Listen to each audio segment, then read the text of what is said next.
بسم الله الرحمن الرحيم الحمد لله الذي هو الأول والآخر والظاهر والباطن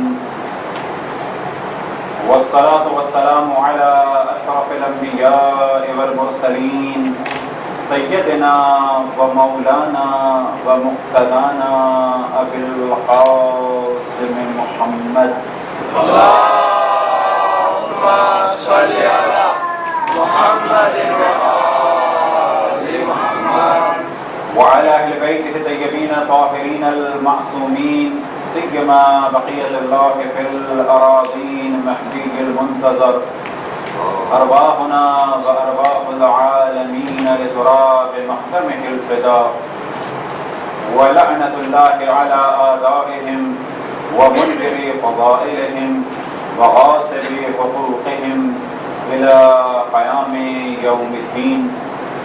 وقال الله تعالى وهو أصدق القائلين قل لا أسألكم عليه أجرا إلا المودة في القربى. اللهم صل على محمد وآل محمد.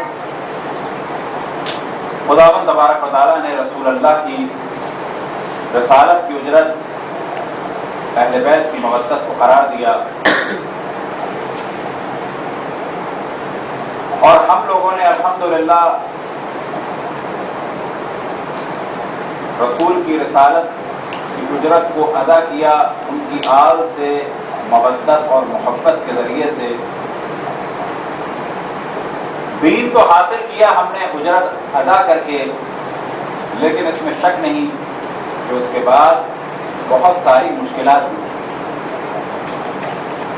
اور تاریخ گواہ ہے کہ اہل بیت کی مودت اور محبت کے جرم میں مصائب کا سلسلہ ایسا شروع ہوا جو آج تک جاری ہے.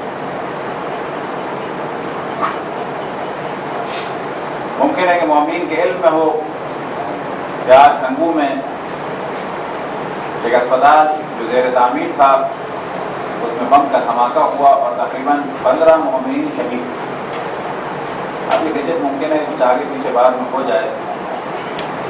لہٰذا سب سے پہلے مرحلے میں تمام شہدائے اسلام جو خصوصاً اہل بیت کی مودت کے جرم میں قتل کیے گئے اور علی الخصوص آج مومنین شہید ہوئے ان کے درجات کی بلندی کے لیے رحم اللہ من کان الفاظ.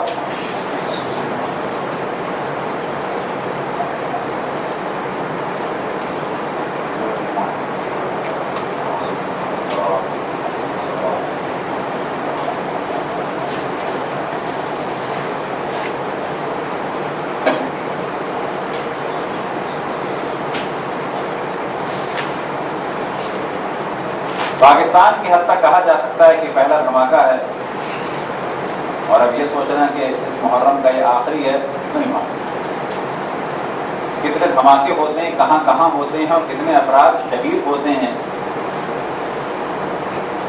اور شہید ہونے والوں میں سے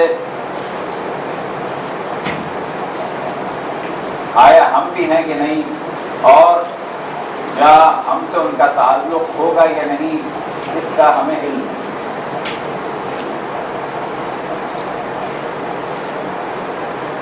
لیکن تعلیمات قرآن اور اہل بیت کے مطابق جو سب سے اہم عمل ہے اس کے بعد وہ یہ کہ انسان اللہ سے راضی ہے. واقعہ کربلا وہ واقعہ جو در حقیقت یہ درس دیتا ہے کہ ہر مصیبت کے بعد جو اہم ترین ذمہ داری ایک مومن کی وہ یہ ہے کہ وہ اللہ سے راضی ہے.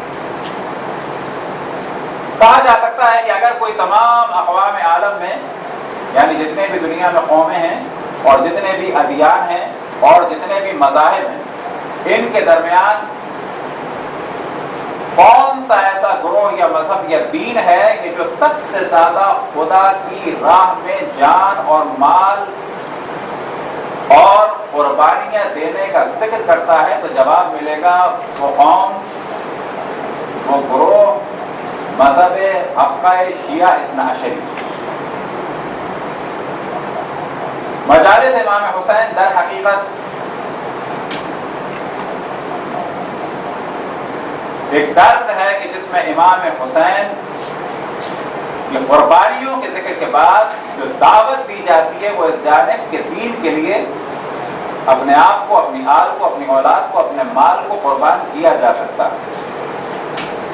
اور پھر اگلا مرحلہ یہ ہے کہ قربان کرنا چاہیے، اور سب سے زیادہ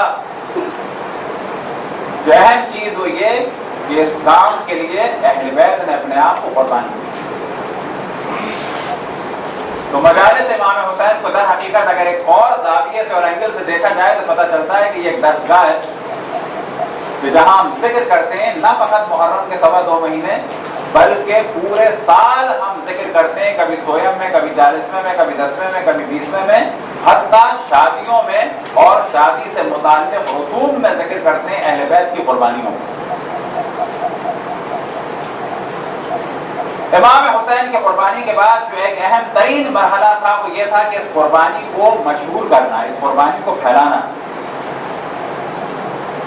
پہلی بات نشستوں میں اس جانب توجہ دلائی کہ رونا کوئی معمولی عمل نہیں ہے۔ عزاداری کا ایک اہم ترین حصہ وہ تھا گریہ، رونا، اور یہی گریہ سبب بنا کہ جناب زینب سلام اللہ علیہا کو یزید نے مدینے میں رکنے نہیں دیا۔ البتہ گریہ کے ساتھ ساتھ وہاں خطبے بھی تھے۔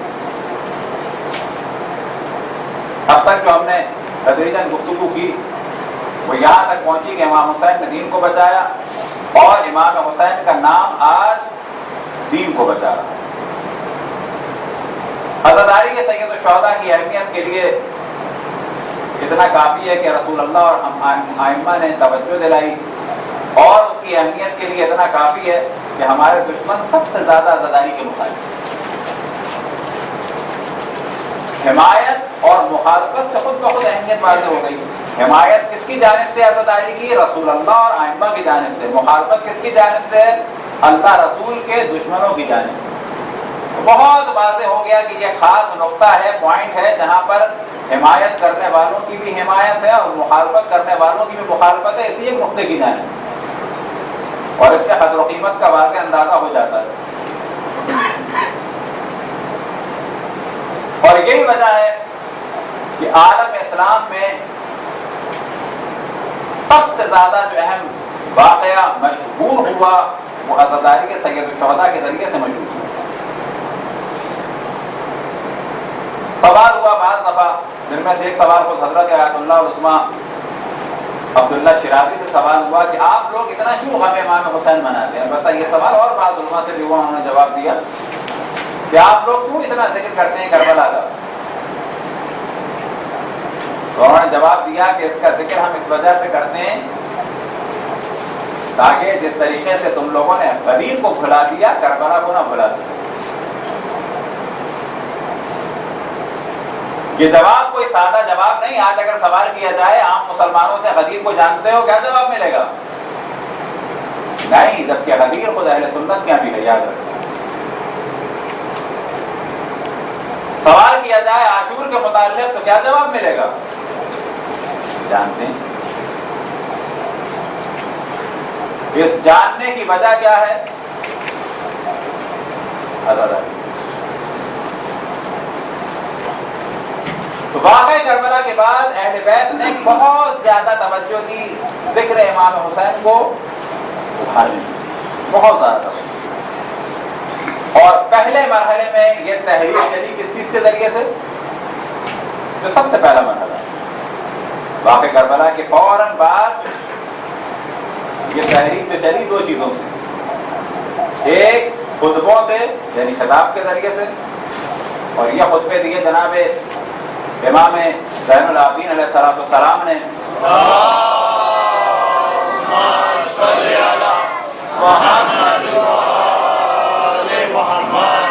اور پھر اگلے مرحلے میں حضرت زینب سلام اللہ علیہ نے، اور حضرت ام کلثوم سلام اللہ علیہ نے، اور جناب حضرت فاطمہ بنت حسین۔ یہ بعض کتابوں میں آپ کو لکھا ملے گا خطبہ فاطمہ زہرا، ممکن ہے کہ کنفیوز ہو جائے گی کہ فاطمہ زہرا کے خطبے وہ تو مدینے میں تھی، تو پھر یہ توجہ دلائیں گے تاریخ میں ان ناموں میں ادھر ادھر ہوتا ہے پرابلم. ایک امام حسین کی صاحبزادی فاطمہ نام کی مدینے میں بھی تھی، اس کا ذکر ہوا، تاریخ میں ذکر ہوا. اور ایک فاطمہ کربلا میں بھی تھی جس کے خطبے ہیں، فاطمہ بنت حسین کے خطبے ہیں. اسی طرح سے فاطمہ بنت علی بھی تھی کربلا میں، مولا علی کی صاحبزادی. تو جب بھی ان چیزوں کو سنیں پریشان نہ ہو، ہاں یہ بھی ہو سکتا ہے، یہ بھی ہو سکتا ہے. تاریخ اس کو عقیدہ بنانے ہو، گھبرا جائیں، پریشان ہو جائیں، ایسا کچھ نہیں. کئی علی نام کے شہدا تھے کربلا میں.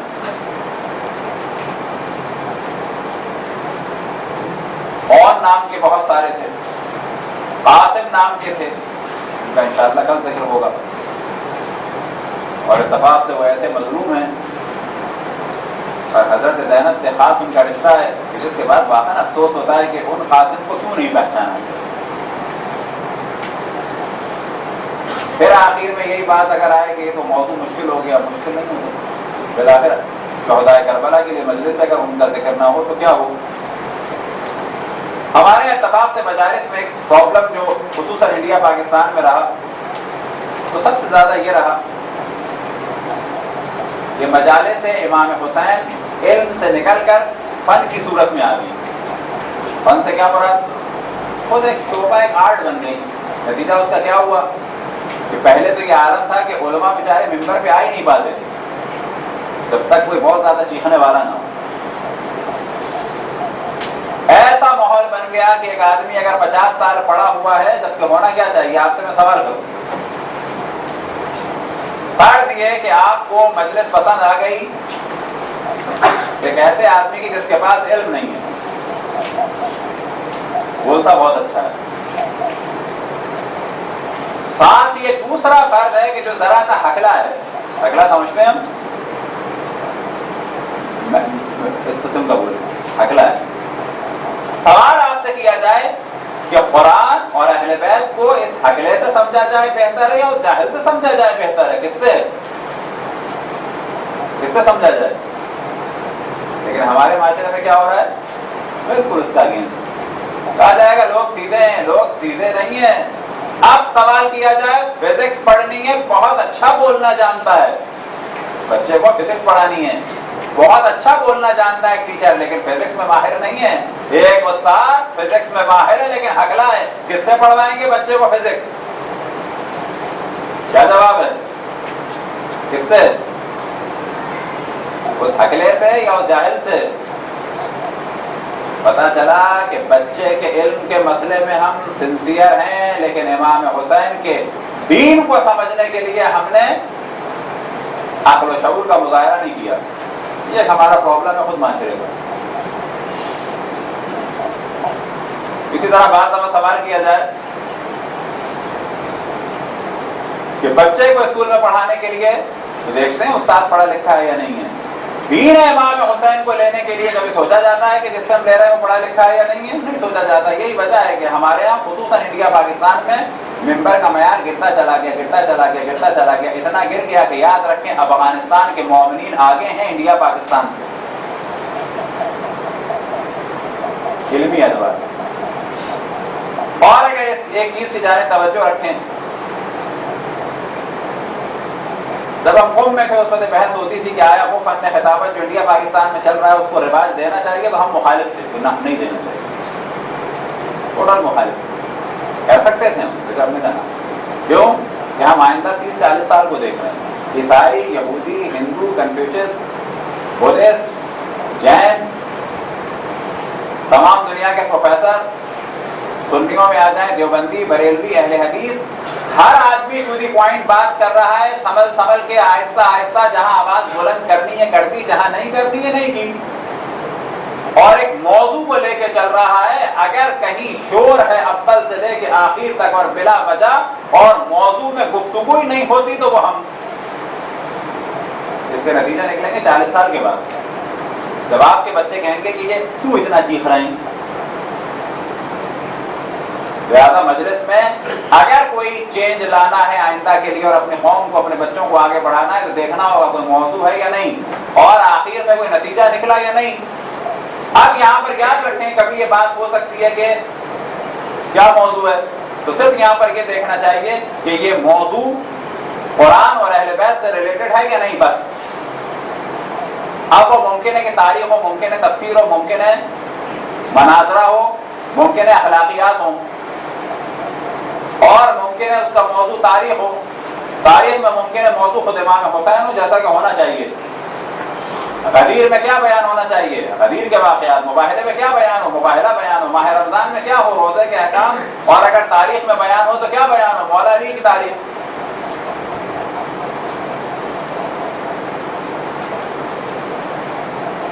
اب اگر سوال کیا جائے 15 شعبان کے حوالے سے کون سا موضوع زیادہ مناسب ہے، اگر 15 شعبان کو 5 یا 10 مجالس یا درس رکھے جائیں تو کیا ہونا چاہیے. حج کیسے کیا جاتا ہے، کہا جائے گا نا امام زمان سے ریلیٹڈ ہو. بلا وجہ کیا ہے کہ جو مخاطب ہیں جن سے گفتگو کی جا رہی ہے اس موضوع سے ریلیٹڈ بالآخر ایک اضافہ تو ہو. اگر یہ موضوع ہوگا، اگر یہ نظریہ ہوگا تو ترقی ہوگی. ورنہ بعض جگہ آپ انڈیا پاکستان کے گاؤں دیہاتوں میں چلے جائیں تو بعض دفعہ دیکھ کے انسان کو تعجب ہوتا ہے کہ واقعی یہ امام حسین کا انٹروڈکشن ہو رہا ہے. یہ اس وقت اہل بیت کی تعلیمات بیان ہو رہی ہیں. یہ شیعوں کے لیے کام ہو رہا ہے یا شیعوں کے اگینسٹ کام ہو رہا ہے. یہ انسان دنگ ہوتا ہے کہ واقعی ہو کیا رہا ہے. یہ پازیٹیو ہو رہا ہے، نیگیٹو ہو رہا ہے، یہ دوستی ہو رہی ہے، دشمنی ہو رہی ہے. وجہ اس کی کیا ہے، کم شعوری. اور اس کی ایک وجہ یہ ہے کہ خود حتیٰ ہمارے بعض دوست احباب، علماء بھی کہا جا سکتا ہے، جرأت سے کام لینے کو تیار نہیں. بعض انڈیا سے ہمارے پاکستان میں آتے ہیں دوست احباب، ہم ان کو ٹوکتے ہیں بعض دفعہ کہ تم لوگ اتنی فن خطابہ شور شرابہ کر رہے ہو، کبھی انڈیا کے مسائل کی بھی توجہ سے بلا ہے. وہاں کے حالات کو دیکھو. ہم نے بعض سے سوال کیا کہ انڈیا میں کتنے عشرے ہوتے ہوں گے، 1000 2000 کم سے کم. میں نے کہا 2000 ہندوؤں تک کبھی کوئی اہل بیت کا پیغام پہنچا سکے؟ 2000 عشروں میں 2000 تو بری بات ہے. یعنی 10 مجلسوں میں ایک آدمی ٹارگیٹ کریں آپ، 10 مجلسوں میں ایک آدمی.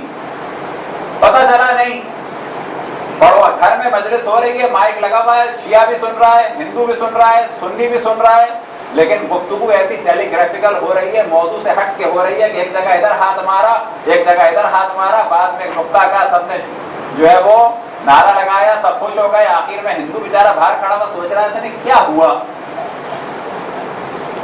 سنی بیچارہ باہر کھڑا سوچ رہا ہے کہ ہوا کیا، ایک دم سے شور کیوں کیا. پتا چلا یہ خاص گفتگو تھی، اپنے درمیان ٹیلی گرافیکل گفتگو تھی. ایک دفعہ خاص اسٹائل سے یوں، پھر ایک دفعہ خاص اسٹائل سے یوں، پھر اس کے بعد جو نقطہ مارا سب کے سب خوش ہو گئے. لیکن سوال کیا جائے کہ کئی 100 سال میں آیا ہندوؤں تک اہل بیت کا پیغام پہنچا سکے؟ آج اگر ہندو آشنا نہ ہو تو کس کی غلطی ہے؟ آپ کہیں گے یہاں والے کی، ہم کہیں گے یہاں والا بھی شامل ہے، کیونکہ یہاں والا چاہتا ہی چٹپٹی چیزیں ہیں، پیغام قرآن و اہل بیت نہیں چاہتا. صلوات پڑھیں پر محمد والے محمد.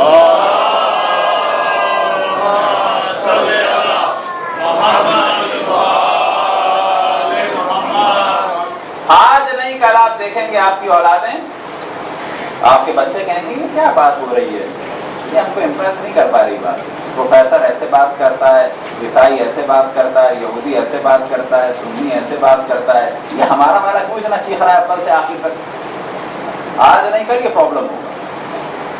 20 سال بعد جب آپ کو یہ چیزیں یاد آئیں گی، یا 30 سال کے بعد یاد آئیں گی. کیوں کہ دنیا میں وے آف ٹاکنگ اور ہر چیز جو ہے وہ اب بدلتی جا رہی ہے. دنیا جو ہے گلوبلائز ہو رہی ہے، ہر جگہ خاص طریقہ چاہیے. اگر ہم اس سے ہٹ کے چلیں گے کام خراب ہو جائے گا. پہلے اہل سنت میں بعض کا طریقہ ہوتا تھا گنگنا کے، شاید کسی نے سنا ہو، یہ گنگنا کے ہوتا تھا خاص دھن میں. اب وہ ہوتا ہے نہیں ہوتا، کوئی پسند نہیں کرتا. کیوں نہیں ہوتا؟ نہیں ہے، وے آف ٹاکنگ چینج ہوتا رہتا ہے، کمیونیکیشن کا طریقہ بدلتا رہتا ہے. اس جانب اگر توجہ رکھیں تو خود بخود معیار بلند ہوگا. ورنہ کہا جائے گا اسی ایک جگہ ہم چلتے رہیں گے لیکن آگے نہیں بڑھ پائیں گے. مثال دی جاتی ہے کہ گائے کو باندھ دیا جاتا ہے پانی نکالنے کے لیے، وہ صبح سے شام تک چلتی ہے لیکن جب پٹی کھلتی ہے تو کہاں پہ ہوتی ہے وہ؟ نہیں کی وہیں. یہ روش نہ ہو، ہمیشہ دیکھا جائے کہ آگے بڑھا جائے اپنی قوم کو، اپنی ملت کو، اور ساتھ میں جو سننے والے دیگر مذاہب اور ادیان کے لوگ ہیں بالآخر تھوڑا سا ان کو پتہ چلے. اگر کوئی ہندو سوال کرے ایک محرم گزرنے کے بعد اور پھر 10 گزرنے کے بعد کہ بالآخر اہل بیت میں کون سی خصوصیت تھی جو مانے انہیں، آپ ہے سوال کا کہ نہیں ہے؟ اب یہ آپ کی ذمہ داری ہے کہ مجلس کے ذریعے سے کبھی ویمن رائٹ بتائیں، کبھی ہیومن رائٹ بتائیں، کبھی پڑوسیوں کے حقوق بتائیں، کبھی جانوروں کے حقوق بتائیں، کبھی انسانوں کا احترام بتائیں، کبھی کوئی اور موضوع بتائیں، کبھی جہیز کا موضوع بتائیں. پھر آخر ایک ہندو سوچے کہ کیا فوائد ہیں اہل بیت کو ماننے میں، ہم کیوں مانے اہل بیت. لیکن اس کے لیے بالآخر موضوعات بدلنے ہوں گے،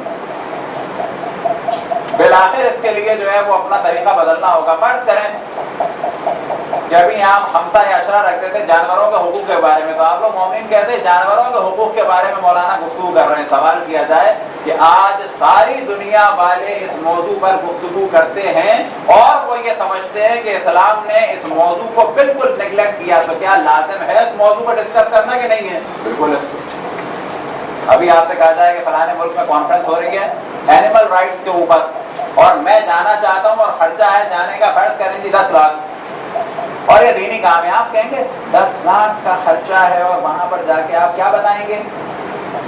جانوروں کے رائٹس، ان کا فائدہ.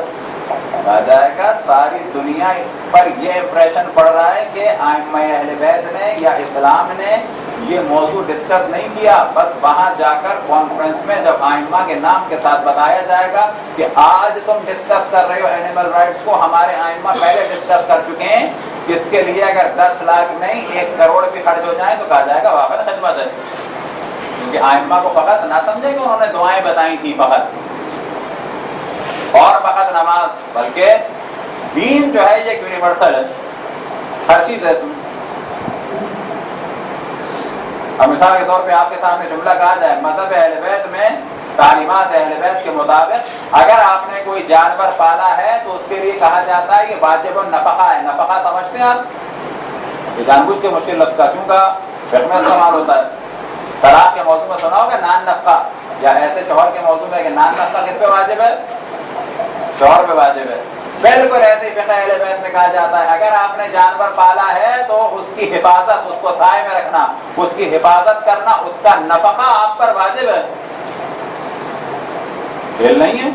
آج کی دنیا کے سامنے پیغام دیا جائے، فرض کریں کوئی وائلڈ لائف کے اوپر پروگرام اور کہا جائے کہ ہم اہل بیت کے ماننے والوں کے یہاں جانور جو ہے اس کا خرچہ واجب ہے اگر پالا ہے تو. پھر کہا جائے کہ ہمارا امام دنیا سے جب جا رہا تھا تو اپنی بیٹی کو وصیت کی کہ ان بطخوں کو رکھ سکو تو رکھو والا کیا کرو. اب آپ دیکھیں جو مصائب کی چیز ہے جس کو عام طور پہ لوگ ایسے گزر جاتے ہیں، یہ کہ اہم ترین نقطہ ہے کہ مولا امیر المومنین آخر وقت میں جسم میں زہر پھیل چکا ہے، رنگ بدل چکا ہے، دنیا سے جانے والے ہیں اور توجہ ہے کس جانب؟ حرام حلال عالم اسلام کے مسائل، اور ساتھ ساتھ کس پہ توجہ ہے؟ بطخ ہیں. مولا امیر المومنین کی شان ہے بطخوں کے بارے میں ڈسکس کریں آخر وقت میں. ہمارے مومنین ہوتے کہتے ہیں مولا اتنا تھوڑا وقت بچا ہے بطخ کے بارے میں ڈسکس کر رہے ہیں. کہا جائے گا مولا امیر المومنین نے واقعہ کمال کر دیا. آج ہم دنیا میں بتا سکتے ہیں کہ یہ ہے شیعت. یاد رکھیں شیعت ایک بہت ہی جامع چیز ہے، یعنی اسلام ہے واقعی. صلوات پڑھیں بر محمد والے.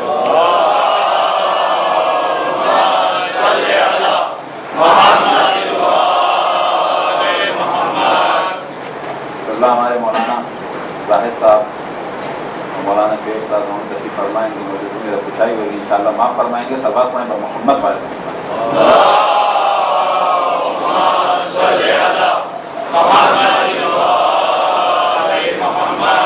ایک اور مثال دیں گے جس میں بہت اپنے آپ کو بدلنا پڑے گا. بعض دفعہ لوگ نہیں سمجھ پاتے، لیکن ہم نے کراچی میں اس کو موضوع کئی دفعہ ڈسکس کیا. مثال کے طور پہ ہم پردے کا ذکر کرتے ہیں بہت سختی سے، شادیوں میں جاتے ہیں تو مکس گیدرنگ کی کھل کے مخالفت کرتے ہیں. تو بعض دفعہ ہم نے باتیں کہا لوگوں سے اپنے اس میں کہ آپ رات کو دیکھیں شادی میں ہم نے مکس گیدرنگ کی بات کی، نہیں مکس گیدرنگ نہیں ہونی چاہیے، نکاح الگ ہونا چاہیے۔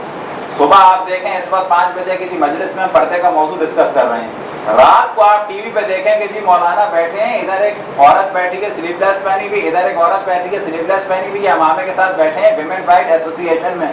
آپ کہیں کتنا منافق آدمی ہے، کہا جائے گا نا، وہاں آپ شیعہ تھے تو آپ کو ہم نے کہا امر بالمعروف کیا پردہ کرو، شادی شیعوں کی تھی تو واجب تھا کہ یہاں مکس گیدرنگ نہ ہو۔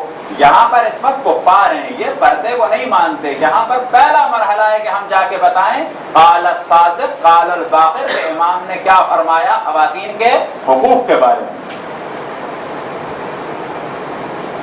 اب جب یہ بتائیں گے تو ممکن ہے اگر یہودی ہو، ممکن ہے اگر بدھسٹ ہو، ممکن ہے اگر ہندو ہو، اس کو بتانا ہوگا، لیکن ہاں بس اسی حد تک۔ اب اگر خواتین سے ہاتھ ملائیں، گلے ملے، کہا جائے گا یہ حرام، لیکن انہی کے درمیان بتانا ہوگا کہ یہ خواتین کے حقوق ہیں۔ لیکن ہمارے مومنین کیا کہیں گے، یہ مولانا کتنے منافق ہیں، بے پردہ خواتین کے درمیان گئے، بس نہ جائیں تو کیسے پتہ چلے گا ائمہ نے کیا بتایا۔ سوال ہو کہ بعثت سے پہلے رسول اللہ جب مکے میں تھے تو کیا ساری خواتین باپردہ تھیں؟ تو پردہ کرتی تھی؟ ایسا نہیں، کفار بے پردہ، حتیٰ بعض خواتین اور مرد ایسے تھے جو باہر سے آتے تھے اور ایک اہم عبادت سمجھتے تھے برہنہ ہو کے خانہ کعبہ کا طواف کرنا۔ رسول اللہ کی کیا ذمہ داری تھی؟ دیکھیں نہیں، اور کیا ذمہ داری تھی؟ ان کاموں کی تائید نہ کریں، لیکن حکم نہیں تھا بولنے کا بھی۔ حکم بولنے کا کب ہوا؟ 40 سال کے بعد، یعنی جب اعلان نبوت کیا، پھر بولنا شروع کیا قولوا لا الہ الا اللہ، پھر اس کے بعد نبوت کا مسئلہ، پھر اس کے بعد مسائل آئے۔ ہمارے بعض لوگ ان ڈیلیکیٹ چیزوں کو نہیں سمجھ پاتے۔ مثال کے طور پہ ایسی مسجد میں کسی ہم اپنی خاتون سے کہیں پردہ کر کے آؤ، پھر آپ دیکھیں یہاں کی لوکل خاتون بیچاری کسی شہر سے آئی اور بالکل ایک عجیب و غریب کپڑے پہنی ہے، اس کا ہم احترام کر رہے ہیں کہ آئیے بیٹھیں، آپ کہیں گے اس خاتون کو اپنی کو ڈانٹ دیا، اس خاتون کو جو ہے وہ اتنے احترام سے بٹھا رہے ہیں، کہا جائے گا ہاں اس خاتون کو ڈانٹا ہے، وہ شیعہ ہے، اس پہ امر بالمعروف لازم ہے، کیوں بے پردہ ہو؟ یہ تو بیچاری ابھی ہے ہی نہیں، جانتی نہیں ہے دین۔ اس کو بٹھایا جائے گا، احترام کیا جائے گا اور دین بتایا جائے گا، پہلا مرحلہ اسلام، پھر اس کے بعد تعلیمات اسلام، پھر جا کے نوبت آئے گی کس کی؟ پردے کی۔ یہ وہ چیزیں ہیں کہ اگر نہیں جانیں گے ہمیشہ پرابلم میں گرفتار ہیں۔ سلوات پڑھیں بر محمد والے۔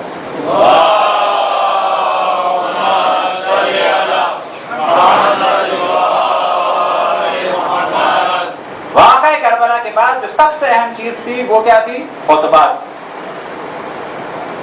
خطبات جناب، جس کا ایک جملہ ہم نے پہلی نشست میں توجہ دلائی کہ جناب زینب سلام اللہ علیہ نے 11 محرم کو کیا دن تھا؟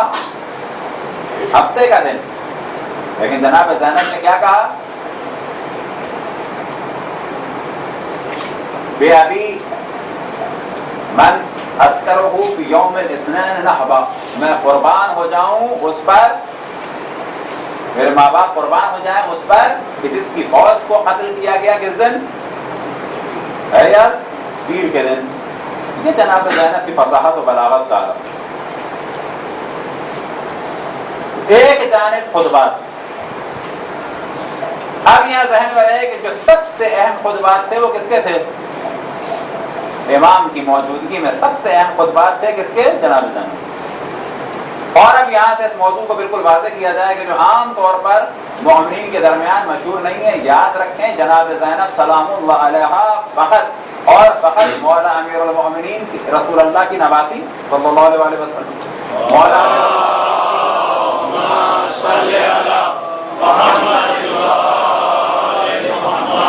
امیر المومنین کی اور جناب سیدہ کی بیٹی امام حسن امام حسین کی بہن فقط یہ نہیں تھی، یہ تو تھی، یہی فضائل ہیں ان کے، یاد رکھیں جو سب سے اہم ان کی فضیلت ہے جناب زینب سلام اللہ علیہا کی، کیونکہ اگر یہ مان لی جائے تو جناب زینب اور جناب ام کلثوم سلام اللہ علیہما دونوں برابر ہیں، لیکن کہا جائے گا نا جناب زینب کی خاص فضیلت ہے۔ آپ جانتے ہو فضیلت کیا ہے؟ وہ فضیلت یہ ہے کہ وہ امام وقت کی موجودگی میں امام وقت کی جانب سے احکام اسلام صادر فرماتی ہیں۔ خطبات جناب زینب در حقیقت اس وجہ سے اہم ہے کہ امام زین العابدین کی موجودگی میں جو احکام صادر ہو رہے تھے کیوں؟ کیونکہ امام زین العابدین کی جان بچانی تھی. اور یہ 3 خواتین تاریخ اسلام میں گزری ہیں کہ اب تو ان کا ذکر اس وقت نہیں ہو سکتا، کہ جنہوں نے بہت سخت وقت میں آ کے یہ والا کردار ادا کیا ہے. ان میں سب سے پہلے جناب زینب سلام اللہ علیہا، اگلے مرحلے میں جناب حمیدہ خاتون، امام موسیٰ کاظم کی والدہ. امام موجود تھے لیکن احکام صادر ہوتے تھے جناب حمیدہ خاتون کی زبان سے. یہ چیز اب ہمارے مومنین میں نہیں ہے مشہور. اور تیسرے مرحلے میں حضرت حدیث خاتون جو وصی تھی امام حسن عسکری کی. احکام صادر ہوتے تھے اور حکم تھا کس کا؟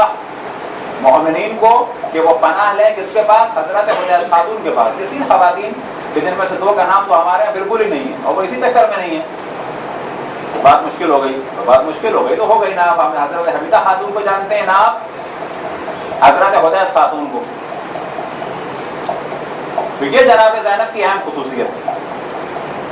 اور یہ خطبوں کا سلسلہ جو مقتل سے شروع ہوا تو مدینے تک چلا. مدینے میں یہ خطبے سبب بنے کہ جناب زینب سلام اللہ علیہ کو بیٹھنے نہیں دیا اس جگہ، اس کے عزیز ملعون خبیث لعنت اللہ علیہ. یہاں تک کہ جناب زینب کو جلا وطن کیا گیا،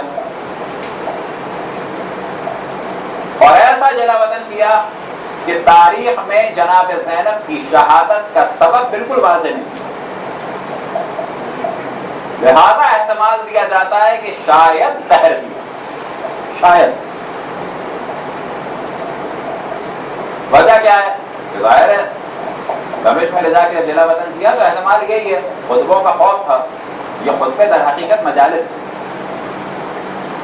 آج ہمارے مومنین کا مزاج ایسا بن چکا ہے، یاد رکھیں اگر وہ سارا خطبہ جناب زینب سلام اللہ علیہ کا بغیر آپ کو بتائے میں پڑھ دوں اور پوچھوں کیسا تھا تو اکثر کہے گی بیکار. لیکن جب میں بعد میں کہوں یہ حضرت زینب کے جملات تھے تو پھر آپ کہیں گے ہاں بہت اچھے، واہ من حضرت زینب کے جملات. کہتا ہے پہلے کیوں کہا بیکار ہے؟ پہلے سمجھے تھے ہمارے. وجہ کیا ہے کہ تعلیمات ائمہ اور ذوق ائمہ میں اور ہم میں اچھا خاصا فاصلہ ہو گیا. تھوڑا بہت فاصلہ نہیں ہوا ہے بالشتوں کا، اچھا خاصا. ایسے جاتے ہیں لوگ ادھر ادھر. یہی حال ہے باقی خطبوں کا. اگر کہیں خطبات کی تفسیر بیان کرنے کا سلسلہ کر دیا جائے تو لوگ کہیں گے مجلس تو بے مجلس ہی نہیں ہے. ارے کہا جائے گا یہ تو امام زین العابدین کے، جناب زینب کے، حضرت ام کلثوم کے، فاطمہ بنت حسین کے خطبات ہیں، یہی تو دین ہے. فرق آ گیا. اس کو تدریجاً چینج کرنا، ماحول کو علمی بنانا. 10 سال لگے 20 سال لگے. تو پہلی چیز تھی خطبات جناب زینب اور باقی ان مقدس ہستیوں کے خطبات کہ جو در حقیقت ہے لوگوں کو بیدار کرنے والے.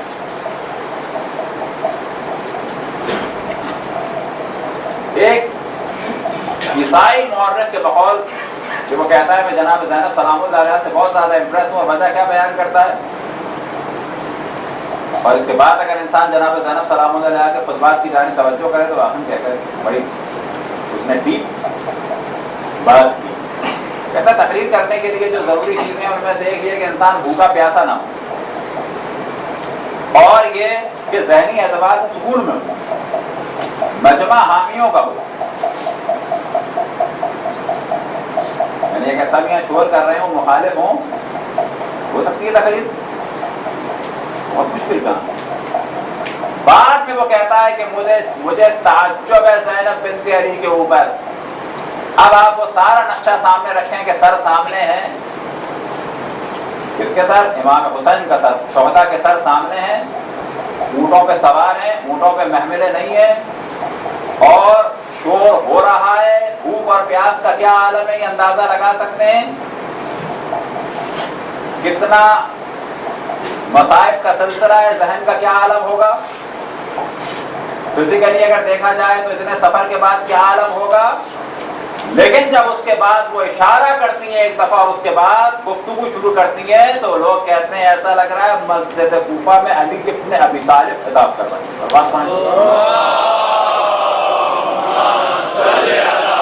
اب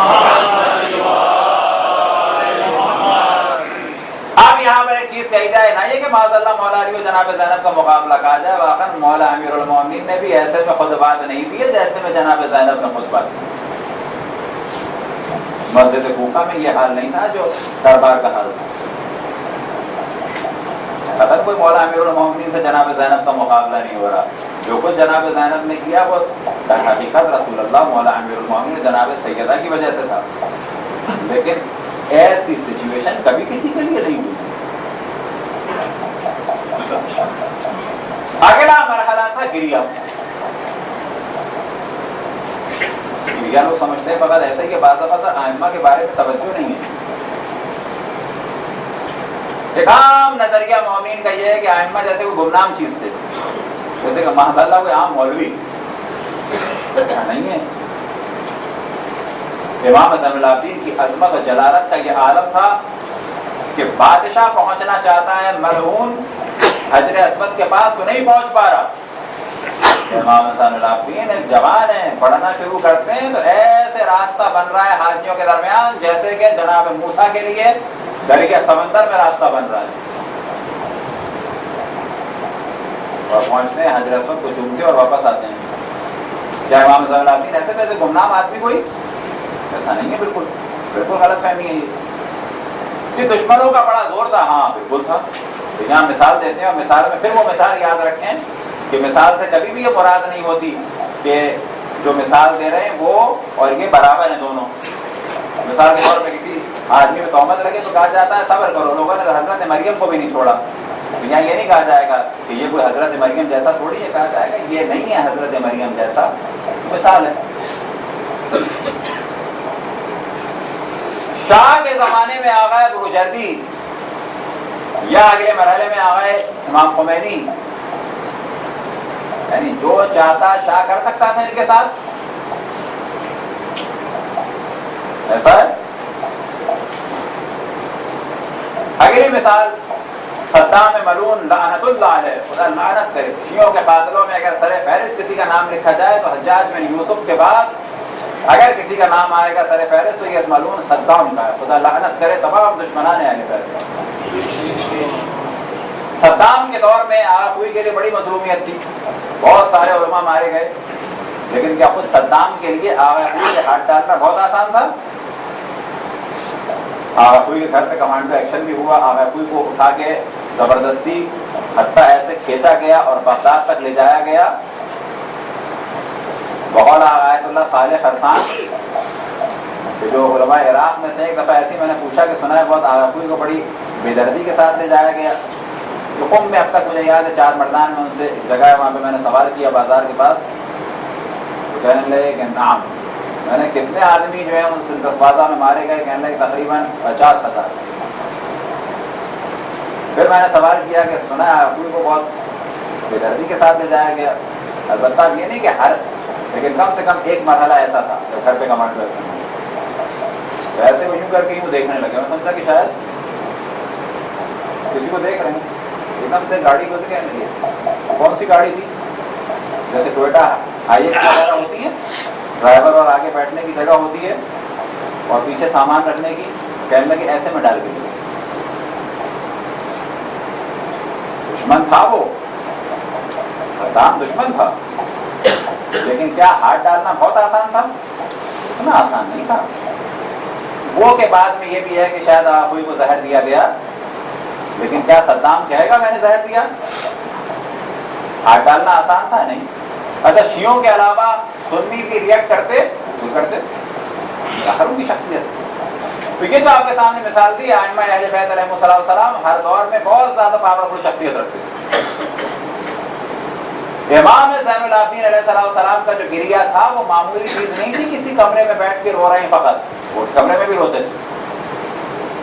یہ گریہ ہوتا تھا بعض دفعہ منہا میں، عرفات میں، طواف کے درمیان، اور مدینے میں جب گریہ ہوتا تھا، بنی ہاشم کی خواتین جب گریہ کرتی تھیں، خصوصاً حضرت عقیل کی بہنیں، حضرت ام البنین، اسی طرح سے فاطمہ بنت حسین، حباب، عوجہ امام حسین، اور یہ تمام خواتین جب گریہ کرتی تھی ایسا گریہ نہیں تھا کمرے میں بیٹھ کے ایسے گریہ کر لیا، وہ گریہ خاص اہتمام کے ساتھ ہوتا تھا. بقیع میں یہ لوگ جاتے تھے اور خواتین کی خواتین فوج در فوج آتی تھی پیچھے.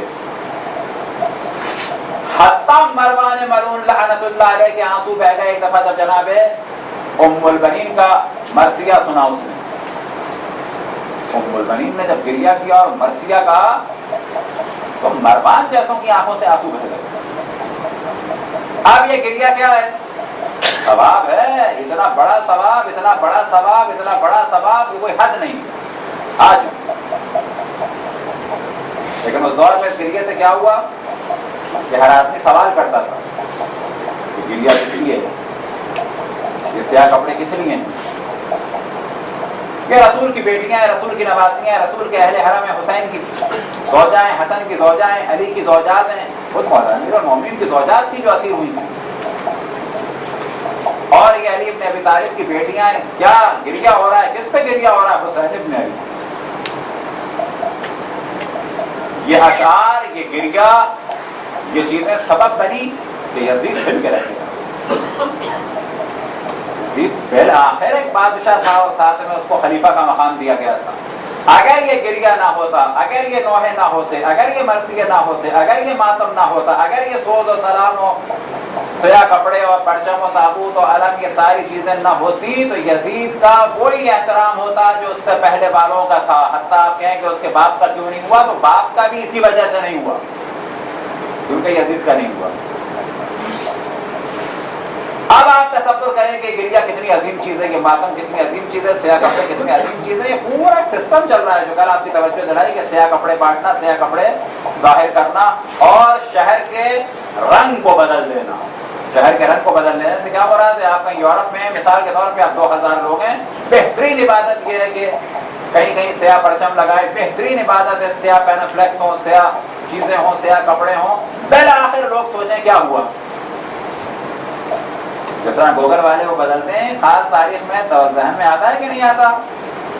سیب دکھاتے ہیں مثال کے طور پہ کب؟ جب نیوٹن سے منسوب دن ہوتا ہے. سیب سے یاد آتی ہے کس چیز کی؟ نیوٹن کی. یہ سیاہ کپڑے یاد دلاتے ہیں کس چیز کی؟ امام حسین کی مظلومیت. آدھی چیز نہیں یاد رکھتی. عظیم ترین عبادتیں، عظیم ترین. یہاں تک سلسلہ ہوا جب آپ سمجھیں کہ رونے کی جو فضیلتیں روایتوں میں بیان ہوئیں یہ کیوں ہیں. یہ رونے کی فضیلتیں کہ حرم میں جاؤ اور زیارت ہو اور دعا کرو تو اس کے بعد گریہ کرو. اگر گریہ ہو گیا تو اس کا یہ ثواب ہے من بکا و ابکا و تبا کا، جو رویا اور رلایا اور رونے جیسا ہوا. اور جیسے کہ کیا مراد؟ مصائب سنتے سنتے ایک دم سے اس کی ایسی کیفیت ہو گئی، رویا نہیں ہے، اس کا اثر ہو رہا ہے اس کے اوپر. وجبت لہ الجنہ، کیونکہ اس نے امام حسین کا ساتھ دیا. اگر یہ چیزیں سمجھ میں آ جائیں جب تک گفتگو ہوئی تو خود بخود عزاداری کی اہمیت پتہ چلے گی. اور یہ جو کمپٹیشن ہمارے چل رہا ہے تیری انجمن کے میری انجمن، تو ماتم کرے کہ میں ماتم کروں، اس کو دھکا دوں، اس کا مائک اوپر کروں، اس کا کروں، ہم اپنی انجمن کو اوورٹیک کر رہے ہیں. تو اس کے بعد حسین زور سے کہہ رہے ہیں اس کا ماتم ڈسٹرب کر رہے ہیں. یہ علامت ہے کس چیز کی؟ کہ امام حسین کو، ان کے مصائب کو، ان کی عزا کو، ان کی عزاداری کے ثواب کو اور عزاداری کو ڈسٹرب کرنے کے عذاب کو نہیں سمجھا. ہم میں سے بعض لوگ عزادار ہیں لیکن عزاداری کو ڈسٹرب بھی کرتے ہیں. وجہ کیا ہے؟ وجہ یہ ہے کہ آج دین کی بقا اس کی وجہ سے.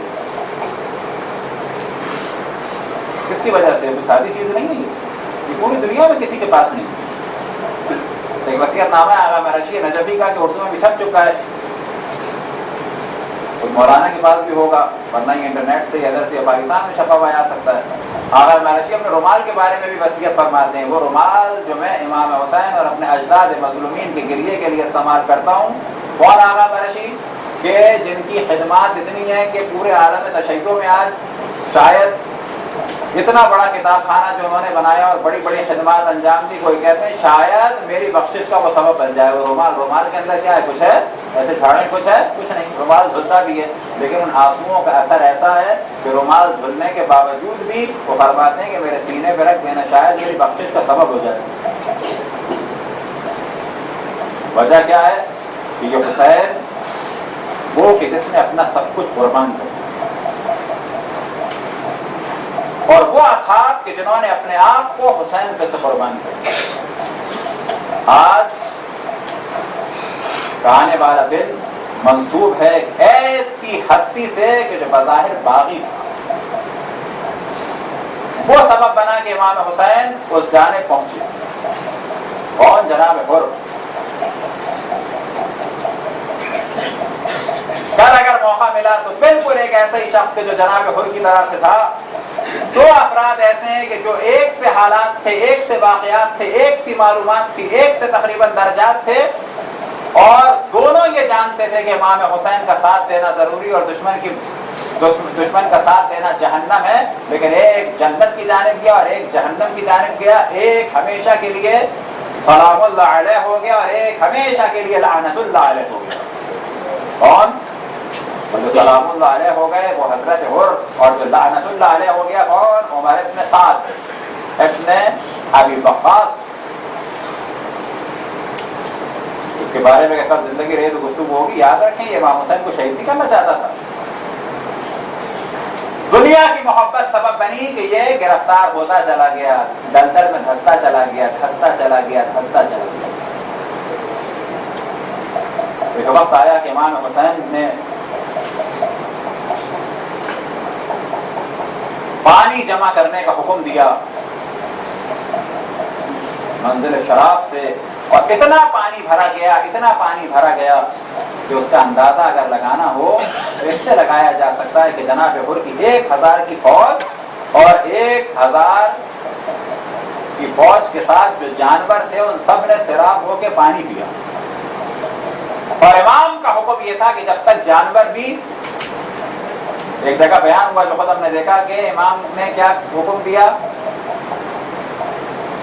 تو جو بعد میں اصحاب نے عمل کیا کہ 5 دفعہ یہ جانور ایسے منہ ہٹائے، کیونکہ جانور ایک دفعہ میں نہیں پیتا، ایک دفعہ میں ایسے پیتا ہے، پھر اس کے بعد سانس لینے کے تھوڑی دیر کے لیے منہ ہٹاتا ہے، لیکن امام کا حکم تھا کہ نہ، جب تک کہ خود نہ چھوڑ دے اس کو پانی پلاؤ۔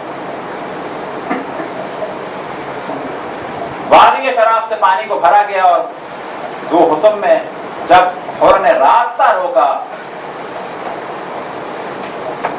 تو امام نے پہلے حجت تمام کی، مجھے اہل کوفہ نے بلایا ہے اور اگر راضی نہیں تو میں واپس چلا جاتا ہوں، جس پہ حر نے کہا کہ مجھے نہیں معلوم کن لوگوں نے بلایا ہے، اور مجھے امیر کا حکم ہے کہ میں کوفے لے کے جاؤں عبید اللہ ابن زیاد کے پاس۔ پھر جب امام نے انکار کیا بعد میں اس نے کہا کہ آپ چلے ایک جانب، میں ساتھ ساتھ چلتا ہوں، اور یہ وہ چیز سبب بنی کہ امام حسین کربلا تک، امام حسین کربلا تک پہنچے۔ ایک وقت آیا کہ ابن زیاد کا ایک قاصد آیا جس نے کہا کہ حسین پر سختی کرو۔ اب اس قاصد کے آنے کے بعد جب امام نے کہا کہ میں واپس جانا چاہتا ہوں تو یہ وہ وقت تھا کہ حر نے راستہ روکا، اور یہ وہ وقت تھا کہ امام حسین نے جناب حر سے کہا سکلت امک، تیری ماں تیرے غم میں روئے۔ یہ ساری چیزیں امام حسین کی جانب سے امتحان تھیں، اور جناب حر کامیاب ہوتے چلے گئے، کامیاب ہوتے چلے گئے۔ کہاں تک کامیاب ہوئے کہ آج ان کا ذکر تمام دنیا میں امام حسین کے ساتھ ہو رہا ہے۔ وہ کون سی چیز تھی کہ جس نے جناب حر کو کامیاب کیا؟ جانتے ہیں وہ کیا چیز تھی؟ جب امام حسین نے کہا تکلت کا امک کہ تیری ماں تیرے غم میں روئے، تو حر نے جواب دیا کہ اگر آپ کی والدہ فاطمہ کے علاوہ کوئی اور ہوتی تو میں بھی کوئی جملہ کہتا۔ امام نے کوئی معاذ اللہ گالی یا توہین نہیں، ایک سادہ جملہ ہے تیری ماں تیرے غم میں روئے، لیکن اس نے کہا کہ میں یہ جملہ بھی نہیں کہوں گا۔ کیوں نہیں کہوں گا؟ کہ اگر یہ جملہ کہوں گا تو یہ ماں کون ہے؟ حضرت فاطمہ سلام اللہ۔ یہ چیز سبب بنی کہ خود کو ہدایت ملتی چلی گئی۔ اب ہونا کیا چاہیے جس کے پاس 1000 فوجی ہیں، جو کمانڈر ایک فوج کا، اور جب اسے جملہ کہا جائے تو اس کو جلال آ جائے، اور جب جلال آ جائے تو اس کے بعد اگر سوال ہو کہ نماز کا وقت ہو گیا ہے، نماز کہاں پڑھو گے، اور وہ کہے کہ آپ کے پیچھے پڑھوں گا، تو اس کے معنی ہے وہ کوئی سادہ آدمی نہیں ہے، اب بدلنا شروع ہو گیا۔ یہ سارا بدلاؤ کہاں سے آیا؟ یہاں اس نے جناب سیدہ کا احترام کیا، حق رسول اللہ کو، اجرت رسول اللہ کو ادا کیا، جناب سیدہ کا احترام کیا، تو چینج آنا شروع ہو گیا۔ ایک وقت آیا کہ امام حسین کربلا کی سرزمین میں اور پریشان ہے، رات گزر گئی اسی پریشانی کے عالم میں، اور اسی پریشانی کے عالم میں عمر ابن سعد ابن ابی وقاص بھی ہے۔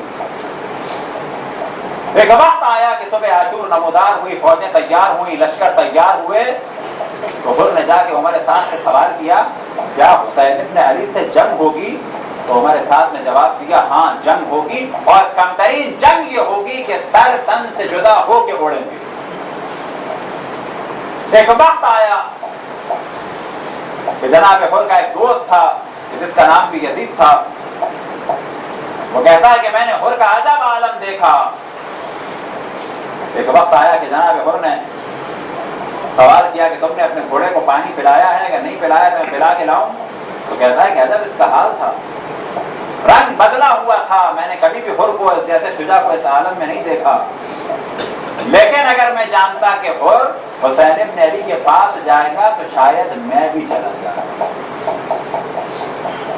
ایک وقت آیا کہ عمر سعد نے اعلان کیا کہ گواہ رہنا امیر عبید اللہ ابن زیاد کے سامنے کہ پہلا تیر حسین ابن علی کی جانب میں چلا رہا ہوں۔ یہ تیر چلے کہ بعض جگہ نقل ہوا کہ 5000 سے زیادہ افراد نے تیر چلائے، یہ تیروں کی بارش ہوئی، اور پہلا تیر چلایا عمر ابن سعد نے، اس کے احترام میں یہ کئی ہزار تیر چلے۔ ان تیروں کا چلنا تھا کہ امام حسین کی فوج کی ایک دستہ شہید ہوا، اور اسی پہلے حملے کو کہا جاتا ہے تاریخ میں حملہ اولا، پہلے حملے کی شوقت۔ جب یہ منظر جناب حر نے دیکھا تو اپنا گھوڑا دوڑاتے ہوئے امام حسین کی بارگاہ میں آئے، اور بعض جگہ نقل ہوا کہ ان کے بھائی جریر، اور بعض جگہ بھائی کا نام نقل ہوا مصعب ابن یزید ابن ریاحی، اور ساتھ میں غلام جس کا نام تھا مرہ، اور بیٹا کی جس کا نام بعض جگہ بکیر نقل ہوا اور بعض جگہ علی نقل ہوا، یہ لوگ بھی پیچھے پیچھے آ گئے۔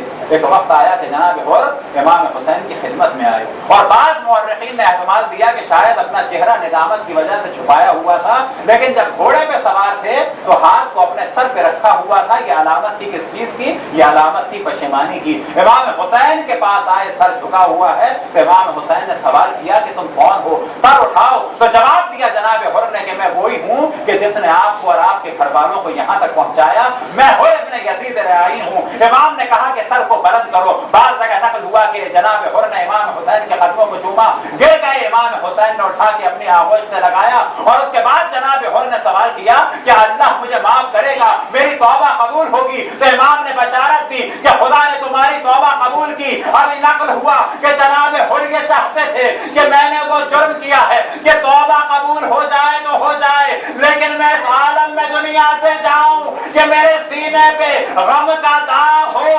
ارے کون سے غم کا داغ ہو؟ بیٹے کے غم کا داغ ہو۔ لہذا بعض جگہ نقل ہوا کہ جناب حر کا بیٹا ان سے پہلے، اور بعض جگہ نقل ہوا کہ جناب حر کا بیٹا ان کے بعد دنیا سے گیا، اور ایک وقت ایسا آیا کہ جناب حر کا بیٹا دنیا سے رخصت ہوا، بھائی دنیا سے رخصت ہوا۔ روایتوں میں نقل ہوا کہ جناب حر نے اللہ کا شکر ادا کیا کہ یا اللہ تیرا شکر ہے۔ دل یہ کہتا ہے کہ شاید جناب حر یہ چاہتے تھے کہ حسین کی آل کے سامنے میں سرخ رو ہو جاؤں اور بتا سکوں کہ ارے میں بڑا شرمندہ ہوں، میں نے اپنے جوان بیٹے کو بھی قربان کر دیا، لیکن حر سلام ہو تم جوان کی میت تک نہ پہنچ سکے۔ ارے حسین زندہ تھا، حسین کے اصحاب و انصار تھے، جوان کی میت پہ جانے نہ دیا، لیکن ایک وقت آئے گا کہ حسین تنہا ہوگا، لاشیں اٹھاتے اٹھاتے عصر عاشور ہو جائے گی، کبھی علی اکبر کی لاش ہوگی تو کبھی قاسم کی لاش ہوگی تو کبھی عباس کی لاش ہوگی۔ ارے ایسی لاش کہ جس کے بعد حسین کی کمر ٹوٹ گئی، گئی. اجرکم علی اللہ. ایک وقت آیا کہ جناب حر مقابلے کے لیے گئے اور ایک ندا رن میں وہ بلند ہوئی, السلام علیکہ یا ابا عبداللہ. امام حسین جناب حر کے پاس پہنچے, زخموں سے چور ہیں, کئی نیزوں کے بعد تو کئی تلواروں کے زخم. ارے حر نے جو آنکھ کھولی, عجب منظر دیکھا کہ سر حسین کے زانوں پر ہے اور چہرے کے سامنے حسین. ارے ایک وقت آئے گا حر کہ تو کتنا خوش قسمت ہے کہ تیرا سر حسین کے زانوں پہ ہے, لیکن حسین پر ایک وقت آئے گا کہ حسین کے سینے پہ شمر سوار ہوگا, ایک ہاتھ میں کن خنجر اور دوسرے میں ریش مبارک ہوگی. حسین نے جناب حر کو سہارا دیا, سر کو اپنی آغوش میں رکھا, خون جاری ہے. ارے فاطمہ کے احترام کا انعام ارے دنیا میں بھی ملا, آخرت میں بھی ملا. کس صورت میں ملا کہ امام نے اپنی ماں کا رومال, جناب سیدہ کا رومال جناب حر کی پیشانی پہ باندھ دیا. ارے حر تجھے تو کامیابی کا تاج دنیا میں بھی مل گیا, آخرت میں بھی ملا. ایک وقت آیا کہ جناب حر دنیا سے رخصت ہوئے, مولا کی ندا بلند ہوئی, یا حر انت حر فی الدنیا والآخرہ. اے حر تو دنیا میں بھی آزاد ہے, تو آخرت میں بھی آزاد ہے. اے حر تیرا نصیب بڑا اچھا تھا, تیری لاش بھی پامال نہ ہوئی, تیری بیٹیوں کی چادریں بھی نہ چھلی. میدان کربلا میں جب حسین تنہا رہ گیا, یانوں کے نیزہ پہ سر بلند ہوا تو بہنوں کی چادریں چھل.